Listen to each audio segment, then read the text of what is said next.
America, बरतानिया और Israel की नाक में दम करने वाले यमनी हूसियों ने बहीरा अहमर में हमले जारी रखने और अमेरिका और बरतानिया से बदला लेने का ऐलान कर दिया है। हूसी मिलिशिया के तर्जमान याहिया सरीहा का कहना है कि अमेरिका और बरतानिया के जहाजों ने एक रात में 48 हमले किए, जिनमें से 13 सना पर किए गए। 9 हमले मगरबी सूबे अलबेदा पर, जबकि बाकी दीगो शहरों पर किए गए। याहिया सरीहा ने कहा कि इन हमलों के जवाब में बहीरा अहमर में बहरी जहाजों पर हमलों का सिलसिला जारी रखा जाएगा और अमेरिका और बरतानिया के जहाजों को भी निशाना बनाया जाएगा। यमन के ईरान से मुंसलिक हूसियों की सुप्रीम इनकलाबी कमेटी के सरबराह मोहम्मद अली हूसी ने कहा कि इटली को इसराइल फलस्तीन तनाजे में गैर जानिबदार रहना चाहिए। अगर यमन के खिलाफ हमलों में इटली हिस्सा लेता है तो इसे भी निशाना बनाया जाएगा। गजा पर हमले रोकने के लिए इटली को इसराइल पर दबाव डालना चाहिए। मोहम्मद अली हूसी ने कहा कि इलाके में अमन के हुसूल का यही वाहिद रास्ता है। वाज़ेह रहे कि हफ्ते की रात अमेरिका, बरतानिया और इत्तहादियों ने यमन में हूसियों के ठिकानों पर हमले किए। हमलों में 36 मुकामात को निशाना बनाया गया। हमलों का मकसद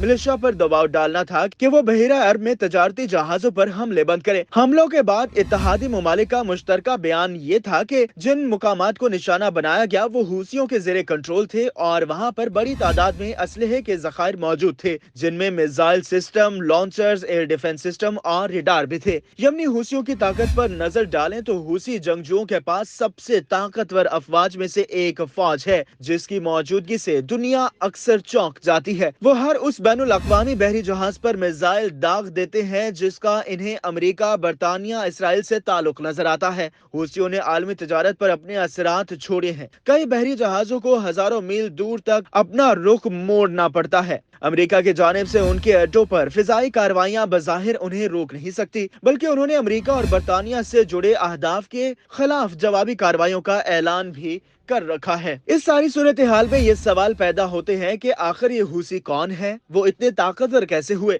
और बहीरा अहमर में आगे क्या होगा। हूसी यमन के शुमाल मगरबी पहाड़ी इलाके में एक अकलियती गिरोह है। उनका नाम तहरीक बानी हुसैन अल हूसी से उन्हें मिला। सन 2000 की दुहाई के अवाइल में उन्होंने यमन के ताकतवर हुक्मरानों के खिलाफ कई जंगें लड़ी। जब यमन की हुकूमत अरब स्प्रिंग के मुजाहिरों की बदौलत इक्तदार से हटी तो हूसियों ने दारुल हुकूमत सना की तरफ पेशकदमी की और 2014 पर इक्तदार पर अपना कब्जा जमा लिया। इक्तदार से बेदखल किए गए साबिक सदर साले ने अपना वफादार रिपब्लिकन गार्ड के दस्ते उनके हवाले कर दिए, जिनकी बदौलत उन्होंने यमन की 80% आबादी का कंट्रोल संभाल लिया। हूसियों ने इसके बाद उन्हें कत्ल कर दिया। जब से हूसियों ने इक्तदार संभाला है, यहाँ खाना जंगी से काफी नुकसान हुआ है। करीब 1.5 लाख लोगों की हलाकत हुई है, जबकि लाखों लोग खुराक के लिए इमदाद पर इन्हसार करते हैं। 7 साल तक हूसियों ने अपने खिलाफ सऊदी सरबराही में फिजाई कार्रवाइयों का मुकाबला किया। सऊदी अरब को खदशा था कि हूसियों के इसके हरीफ ईरान से करीबी ताल्लुकात हैं। हूसियों की ज़हनियत फाहतियाना है। ये सोच 2 दहाइयों पर मुहित फतूहात की वजह से कायम हुई। उन्होंने 2015 से 2022 तक मुज़ाहमत दिखाई और सऊदी क़यादत में इस इत्तेहाद का मुकाबला किया,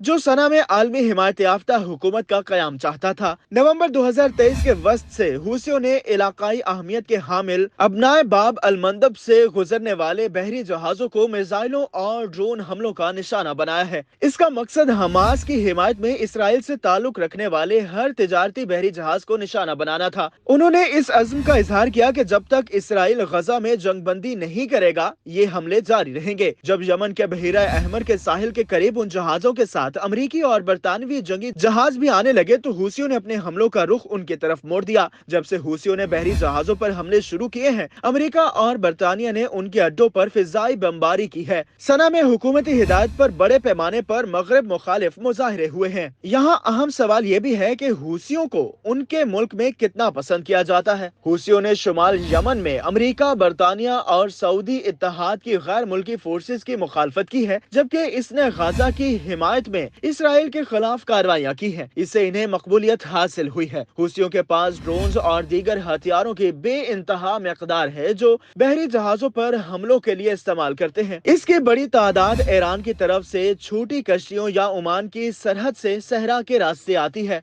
तज्जियाकारों का ख्याल है कि मौजूदा सूरत हाल में बहुत कम इम्कान है कि हूसी हार मानेंगे। अगर गाजा में जंग बंदी होती है तो वो ऐलान फतह कर सकते हैं। वो दावा करेंगे कि उन्होंने हदफ हासिल कर लिया। अगर ईरान को लगा कि हूसियों की कार्रवाइयां ईरान को खतरे में डाल रही हैं, तो उसका असर रसूख हूसियों को रोकने के लिए काफी होगा। अभी के लिए जनूबी बहिरा अहमर की लड़ाई में किसी की जीत नहीं हुई। हूसी फौज दबाव के बावजूद अपने हमले नहीं रोक रहे। उनके एक एक करके मिसाइलों के अड्डों को अमरीकी फिजाई बमबारी में तबाह किया जा रहा है। वाज़ेह रहे कि उनके पास बड़ी मकदार में असलहा मौजूद है और इससे अंदिया मिलता है कि जमीन से फिजा में मार करने वाले मुकामात की तैयारी कर रहे हैं ताकि मगरबी जंगी जहाज गिरा सके।